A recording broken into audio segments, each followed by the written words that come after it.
Magandang araw sa ating lahat mga idol and mga lodi. Ako po ang inyong Lodi Batanggol, ang tagapagtanggol ng Inapi. Kung saan ay pag-usapan po natin ang iba't ibang kontrobersya hinggil po dyan sa Senado, sa ating mga minority at sa ating mga majority.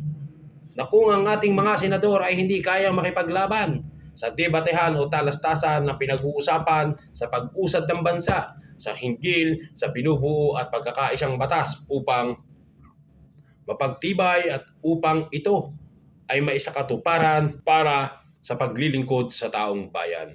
Subalit pag sila ay nasusukol, ay nagwo-walkout na lang at umaatras sa laban. Tulad po ng ating mga minority black o tinatawag po ng ating taong bayan na mga maletagang. Hindi po ako isang kritiko at lalong-lalong hindi isang simpanatiko.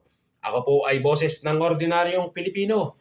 Kaya sa atin mga idol and mga lodi, hindi po namin kayo inihalal sa mataas na posisyon o sa mataas na lipunan upang maglingkod kung sino ang magbibigay ng kapakinabangan. Kundi kayo po ay dapat magsilbi sa taong bayan nang walang pag-iimbot anumang pangsariling kapakinabangan.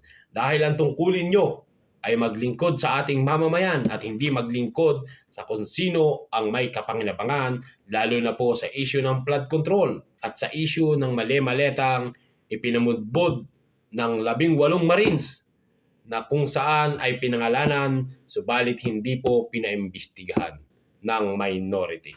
Ngayon nagbago na ang liderato mga idol and mga lodi. Ito po ay sa pamumuno ni Senator Alan Cayetano, na kung saan ay tahasan niyang binubuksan ang mga nakasaradong usapin hinggil sa flood control.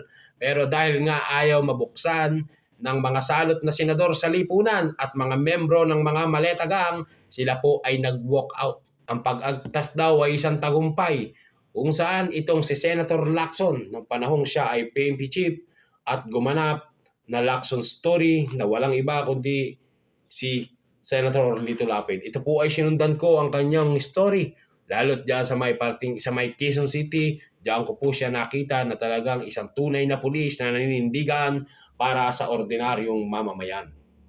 Na kung saan ay pinakita niya na ang kanyang pagkatao ay hindi kayang suhulan at ang kanyang pagkatao ay hindi kayang bayaran para lang mapatupad ang batas at mapatupad ang tama para sa mga ordinaryong mamamayan. Ngunit ano ang nangyari? Former PNP Chief Lacson, nakikita ng taong bayan na wala na rin siya ng paninindigan at nasira ng tuluyan ng pagpasok sa politika dahil nga po sa kapakinabangan at ngayon ay issue ng mga mali-maleta at mga flood control. Kaya sa atin mga idol and mga lodi, hindi po ako isang kritiko at lalong-lalong hindi isang simpanatiko. Ako po ay boses ng ordinaryong Pilipino. Kaya patuloy po nating matyagaan at mag-obserba sa mga politiko na namumuno sa ating bansa upang tayo po ay hindi nila patuloy na yapakan at yurakan ang ating kapakanan upang maipaglaban ang ating kasarinlan.